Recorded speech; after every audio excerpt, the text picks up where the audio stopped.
नमस्कार, आपके साथ मैं हूं माजिद अंसारी। महामारी का महासंकट और गहरा होता जा रहा है। कोरोना की वजह से रोजाना होने वाली मौतों की संख्या भी बढ़ती जा रही है। लेकिन महामारी के खिलाफ केंद्र सरकार जिस महामिशन पर लगी हुई है, उस महामिशन के बारे में जानकर आपको भी ये यकीन हो जाएगा कि अब सिस्टम एकजुट हो रहा है और कोरोना की हार की शुरुआत होने वाली है।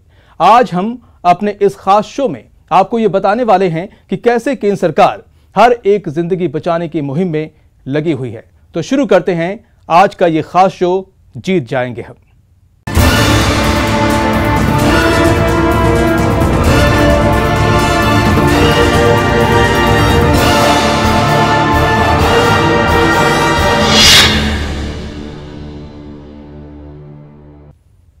देश में कोरोना का ग्राफ लगातार 7वें आसमान पर बना हुआ है। दूसरी लहर का यह तांडव चुनौतियों का पहाड़ साबित हो रहा है। लेकिन अब केंद्र सरकार ने भी इस महामारी के खिलाफ मोर्चाबंदी शुरू कर दी है। आइए दिखाते हैं मुसीबतों की इस घड़ी में मोदी सरकार कैसे कोरोना की चेन तोड़ने की कोशिशों में जुटी हुई है और कैसे सरकार एक एक जान बचाने के लिए दिन रात एक किए हुए है।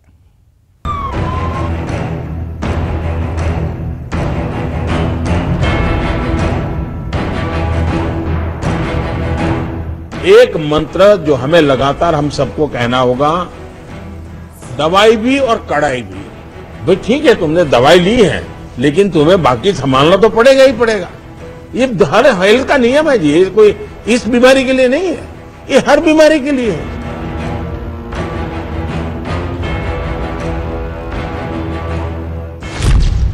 बेकाबू वायरस के खिलाफ सबसे बड़ी जंग।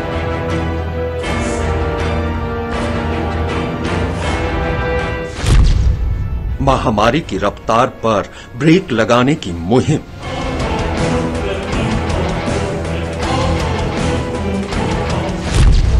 कोरोना पर नकेल कसने को एकजुट हुआ तंत्र।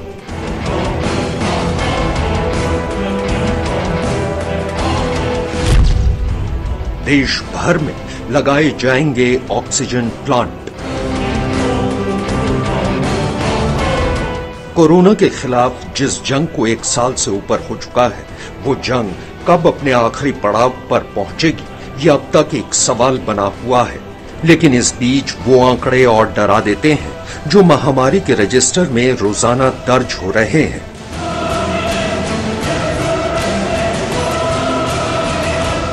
मुसीबत का ये दौर भले ही लंबा होता जा रहा है, लेकिन सच तो ये है कि इसी भयावह मुसीबत से सबक लेते हुए केंद्र सरकार ने कोरोना को शिकस्त देने के लिए एड़ी चोटी का जोर लगा रखा है। हम सभी के धैर्य, हम सभी के दुख बर्दाश्त करने की सीमा की परीक्षा ले रहा है। बहुत से अपने हमें असमय छोड़कर चले गए हैं। कोरोना की पहली वेव का सफलतापूर्वक मुकाबला करने के बाद देश हौसले से भरा हुआ था, आत्मविश्वास से भरा हुआ था। लेकिन इस तूफान ने देश को झकझोर दिया है। साथियों, बीते दिनों इस संकट से निपटने के लिए मेरी अलग अलग सेक्टर्स के एक्सपर्ट्स के साथ, विशेषज्ञों के साथ लंबी चर्चा हुई है।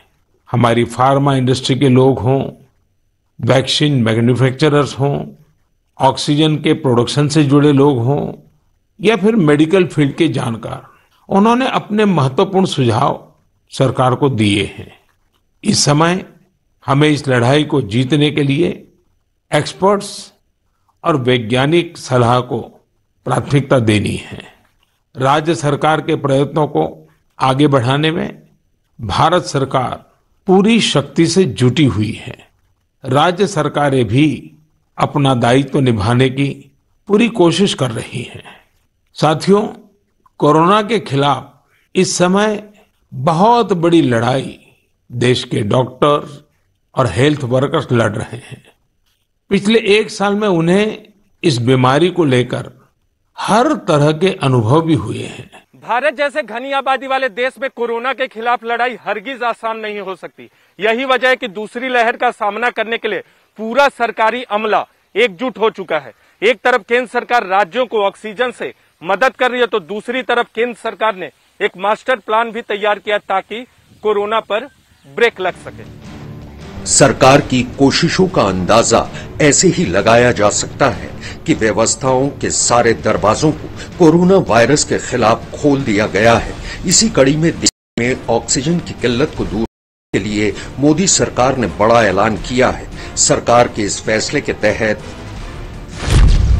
देश भर में 551 पीएसए यानी pressure swing absorption medical oxygen generation plant लगाए जाएंगे। इन सभी प्लांट को पीएम केयर फंड से लगाया जाएगा। पीएम मोदी ने निर्देश दिया है कि इन सभी प्लांट को जल्द से जल्द शुरू किया जाए। इन प्लांट के जरिए देश में ऑक्सीजन की किल्लत को दूर किया जा सकेगा। ये प्लांट जिला मुख्यालयों के सरकारी अस्पतालों में लगाए जाएंगे। इन प्लांट के चालू होने के बाद अस्पतालों में ही ऑक्सीजन पैदा करने की क्षमता बढ़ जाएगी। इस दौरान पीएम मोदी ने एक ट्वीट में लिखा, ऑक्सीजन की पर्याप्त उपलब्धता सुनिश्चित करने के लिए अलग ऑक्सीजन प्लांट, ये एक महत्वपूर्ण निर्णय है जो अस्पतालों में ऑक्सीजन की उपलब्धता को बढ़ावा देगा और पूरे देश में लोगों की मदद करेगा। पीएम मोदी के इस फैसले का बीजेपी के राष्ट्रीय अध्यक्ष जेपी नड्डा ने भी स्वागत किया है। उन्होंने ट्वीट करते हुए लिखा, पीएम केयर्स फंड के जरिए देश भर में 551 ऑक्सीजन प्लांट स्थापित करने के लिए राशि देने पर प्रधानमंत्री को बधाई। ये महत्वपूर्ण फैसला है जो जिला मुख्यालय पर ऑक्सीजन की निरंतर आपूर्ति सुनिश्चित करेगा। उधर देश के गृह मंत्री अमित शाह ने भी पीएम मोदी का आभार जताया है। ऑक्सीजन की कमी दूर करने और लोगों की मदद करने के लिए एक बड़ा फैसला। मैं देश भर में पीएम केयर्स से 551 ऑक्सीजन प्लांट लगाने की मंजूरी देने के लिए प्रधानमंत्री नरेंद्र मोदी का धन्यवाद करता हूं।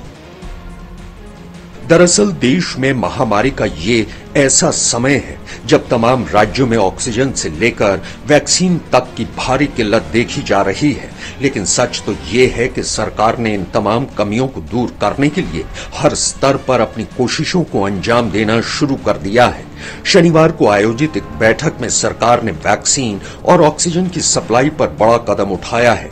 सरकार के इस कदम के तहत अब ऑक्सीजन और उससे संबंधित उपकरणों से बेसिक कस्टम ड्यूटी और हेल्थ सेस पर छूट देने का फैसला लिया गया है।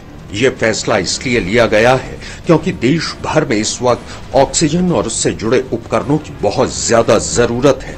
इतना ही नहीं, कोरोना वायरस की वैक्सीन के आयात पर बेसिक सीमा शुल्क पर भी 3 महीने के लिए छूट देने का फैसला लिया गया है। केंद्र सरकार के इस मास्टर स्ट्रोक से न सिर्फ ऑक्सीजन की आपूर्ति को पूरा किया जा सकेगा बल्कि वैक्सीन भी आसानी से मुहैया हो सकेगी। इतना ही नहीं, ऑक्सीजन की कमी को दूर करने के लिए भारतीय वायुसेना के ट्रांसपोर्टर विमान और हेलीकॉप्टर लगातार उड़ान भर रहे हैं। समय की बचत के लिए हवाई मार्ग से ऑक्सीजन के खाली कंटेनरों को एक जगह से दूसरी जगह ले जाया जा रहा है। भारतीय वायुसेना का C-17 विमान मिशन ऑक्सीजन में जुटा हुआ है। सिंगापुर से 4 क्रायोजेनिक ऑक्सीजन टैंक के कंटेनरों को लाने की बात हो या महामारी से निपटने वाली जरूरी दवाओं को लाने की, भारतीय वायुसेना दोगुनी ताकत से देश की मदद करने में जुटी हुई है। इतना ही नहीं, ऑक्सीजन की सप्लाई के लिए पीएम मोदी के निर्देशों पर उद्योग जगत भी मदद के लिए एकजुट होकर आगे आ गया है।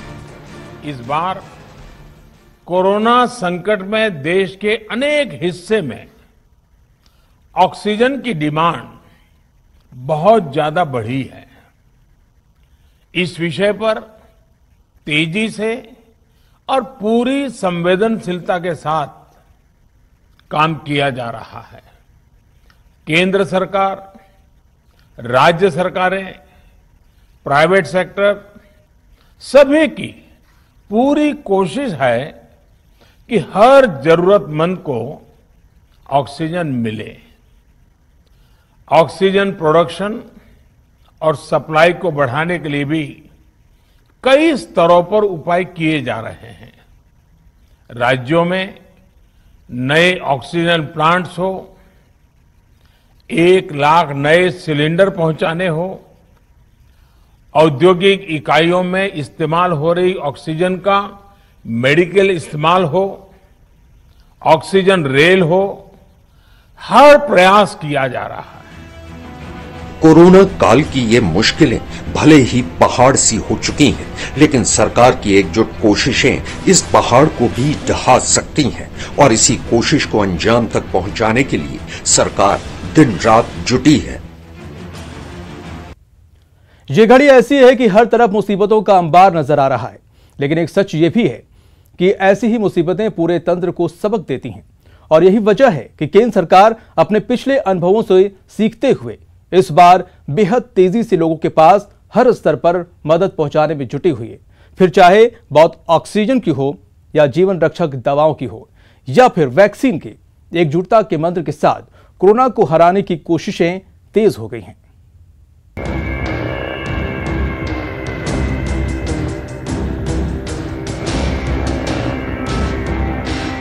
कोरोना के खिलाफ देश आज फिर एक बहुत बड़ी लड़ाई लड़ रहा है। महामारी के खिलाफ महायुद्ध।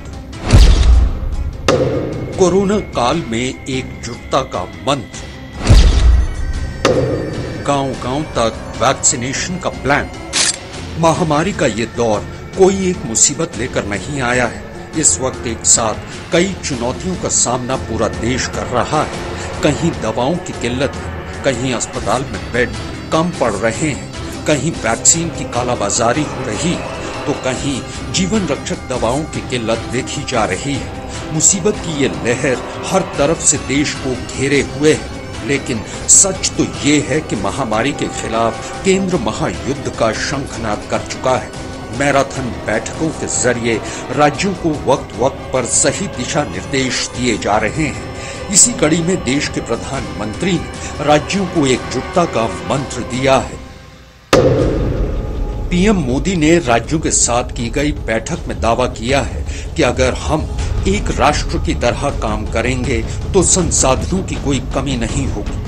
इस दौरान पीएम मोदी ने कहा कि देश के कोने कोने तक ऑक्सीजन की सप्लाई के लिए रेलवे और एयरफोर्स को डिप्लॉय किया गया है ताकि कम समय में राज्यों की जरूरत को पूरा किया जा सके। पीएम मोदी ने राज्यों से ये भी कहा कि जरूरी दवाओं और इंजेक्शन की ब्लैक मार्केटिंग करने वालों के खिलाफ सख्ती से निपटा जाए। बैठक में पीएम मोदी ने दावा किया कि राज्यों को 15 करोड़ से ज्यादा वैक्सीन की डोज मुफ्त पहुंचाई जा चुकी है। अस्पतालों की सुरक्षा पर पीएम मोदी ने कहा कि इसकी अनदेखी नहीं की जा सकती। इतना ही नहीं, पीएम मोदी ने यह भी कहा कि लोग पैनिक ना करें, इसके लिए लोगों को जागरूक किया जाए। देश में ऑक्सीजन की सप्लाई बेरोक टोक की जा सके, इसके लिए पीएम मोदी ने वीडियो कॉन्फ्रेंसिंग के जरिए उन उद्योगपतियों से भी बात की है जिन्हें देश में ऑक्सीजन सप्लाई का सबसे बड़ा उत्पादक माना जाता है। खास बात यह है कि देश में ऑक्सीजन सप्लाई को लेकर पीएम मोदी के निर्देशों का असर भी दिखने लगा है। इतना ही नहीं, कोरोना की इस बेकाबू स्पीड पर ब्रेक लगाने के लिए पीएम मोदी जन भागीदारी का मंत्र भी लोगों को देते आए हैं। अनुशासन और धैर्य के साथ कोरोना से लड़ते हुए आप देश को यहां तक लाए हैं। मुझे विश्वास है जन भागीदारी की ताकत से हम कोरोना के इस तूफान को भी परास्त कर पाएंगे। आज हम अपने चारों ओर देख रहे हैं कि कैसे कई लोग, कई सामाजिक संस्थाएं जरूरतमंदों तक मदद पहुंचाने में दिन रात जुटे हैं। दवाई पहुंचाना हो, खाने या रहने की व्यवस्था करनी हो, लोग पूरे मनोयोग के साथ काम कर रहे हैं। मैं इन सभी के सेवा भाव को आदरपूर्वक नमन करता हूं। कोरोना के खिलाफ लड़ाई को ना तो कोई सरकार अकेले लड़ सकती है और ना ही कोई सिस्टम इससे अकेले जीत सकता है। इसीलिए प्रधानमंत्री नरेंद्र मोदी बार बार जन भागीदारी का संदेश दे रहे हैं, क्योंकि लोगों के एकजुट प्रयास से ही कोरोना के चेन को तोड़ा जा सकता है। महामारी की ये दूसरी लहर पहले से न सिर्फ कई गुना तेज बल्कि नई चुनौतियों के साथ ये लहर लोगों पर अपना शिकंजा कस रही है, जिसका सीधा असर न सिर्फ लोगों के स्वास्थ्य पर हो रहा है बल्कि देश की अर्थव्यवस्था पर भी खतरा मंडरा रहा है। लिहाजा इस बार केंद्र सरकार ने लोगों को ये संदेश भी दिया कि बिना लॉकडाउन के कैसे कोरोना के खिलाफ लड़ा जा सकता है। हालांकि उन्होंने लॉकडाउन को राज्य सरकारों का आखिरी विकल्प जरूर करार दिया। आज की स्थिति में हमें देश को लॉकडाउन से बचाना है। मैं राज्यों से भी अनुरोध करूंगा कि वो लॉकडाउन को अंतिम विकल्प के रूप में ही इस्तेमाल करें। लॉकडाउन से बचने की भरपूर कोशिश करनी है और माइक्रो कंटेनमेंट जोन पर ही ध्यान केंद्रित करना है। हम अपनी अर्थव्यवस्था की सेहत भी सुधारेंगे और देशवासियों की सेहत का भी ध्यान रखें। यही नहीं, देश के प्रधानमंत्री ने एंटीवायरल ड्रग रेमडेसिविर के कोटे को भी बढ़ा दिया है। यानी 30 अप्रैल तक राज्यों को जितनी रेमडेसिविर दी जानी थी, अब उससे ज्यादा इंजेक्शन राज्यों को दिए जाएंगे। मसलन महाराष्ट्र को पहले 30 अप्रैल तक 2,69,000 रेमडेसिविर इंजेक्शन मिलने वाले थे, लेकिन पीएम मोदी के दखल के बाद अब इनकी संख्या बढ़ाकर 4,35,000 कर दी गई है। दिल्ली को 30 अप्रैल तक पहले 61,900 रेमडेसिविर इंजेक्शन मिलने वाले थे, लेकिन अब इनकी तादाद बढ़ाकर 72,000 कर दी गई है। छत्तीसगढ़ के लिए पहले 48,000 का कोटा तय किया गया था, लेकिन अब इस कोटे को बढ़ाकर 75,000 कर दिया गया है। गुजरात के लिए पहले 1,63,500 रेमडेसिविर दिए जाने थे, लेकिन 30 अप्रैल तक अब गुजरात को 1,65,000 रेमडेसिविर दिए जाएंगे। हरियाणा के लिए पहले 29,500 का कोटा तय किया गया था। राज्य में हालात बिगड़ने के बाद अब हरियाणा का कोटा बढ़ाकर 35,000 कर दिया गया है। इसी तरह यूपी को पहले 1,22,800 रेमडेसिविर मिलने थे, लेकिन अब उत्तर प्रदेश को 30 अप्रैल तक 1,63,000 रेमडेसिविर दिए जाएंगे। दरअसल रेमडेसिविर कोरोना काल में एक रामबाण एंटीवायरल ड्रग मानी जा रही है। ये न सिर्फ कोरोना के प्रभाव को कम करती है बल्कि मरीजों को जल्द से जल्द ठीक होने में भी मदद करती है। यही वजह है कि महाराष्ट्र के सीएम उद्धव ठाकरे भी पीएम मोदी का शुक्रिया अदा कर चुके हैं। उधर देश के वैक्सीनेशन प्रोग्राम को रफ्तार देने के लिए भी केंद्र सरकार ने एड़ी चोटी का जोर लगा दिया है। राष्ट्रीय पंचायत दिवस पर पीएम मोदी ने लोगों से गांव-गांव तक वैक्सीन पहुंचाने की अपील की है। हमें सारी सावधानियों का पालन भी करना है और ये भी सुनिश्चित करना है कि गांव के हर एक व्यक्ति को वैक्सीन की दोनों डोज भी लगें। भारत सरकार अभी 45 आयु के ऊपर के हर व्यक्ति का मुफ्त टीकाकरण कर रही है। हिंदुस्तान के हर राज्य में कर रही है। अब 1 मई से 18 साल की उम्र से ऊपर के लोगों को टीका लगाने की प्रक्रिया शुरू होने वाली है। आप सभी साथियों के सहयोग से ही ये टीकाकरण अभियान सफल होगा। कोरोना काल के इस मुसीबत भरे वक्त में सबसे ज्यादा चुनौती गरीब तबके के सामने आई है, लेकिन इस बार भी पीएम मोदी ने गरीबों और जरूरतमंदों तक हर मदद पहुंचाने का भरोसा दिया है। सच तो ये है कि केंद्र सरकार की इस गरीब कल्याण योजना का लाभ देश के 80 करोड़ लोगों को मिलेगा। इस मुश्किल समय में कोई भी परिवार भूखा न सोए, गरीब से गरीब का भी चूल्हा न जले, ये भी हमारी जिम्मेदारी है।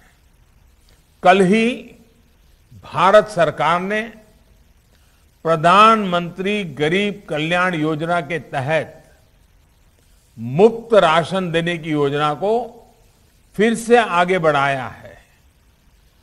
मई और जून के महीने में देश के हर गरीब को मुफ्त राशन मिलेगा।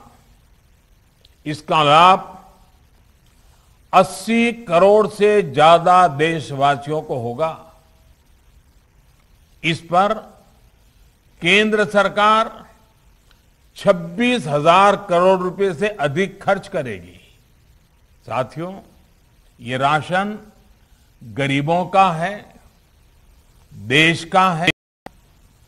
अन्न का दाना उस परिवार तक पहुंचे, तेजी से पहुंचे, समय पर पहुंचे, जिसको इसकी जरूरत है, ये सुनिश्चित करना भी हम सबका काम है। और मुझे विश्वास है कि राज्य सरकारें और पंचायत के हमारे साथी बखूबी इसको भी निभाएंगे।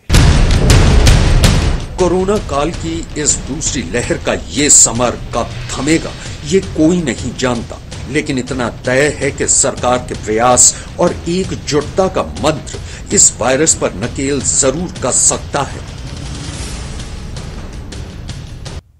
फिलहाल इतना ही। नमस्कार।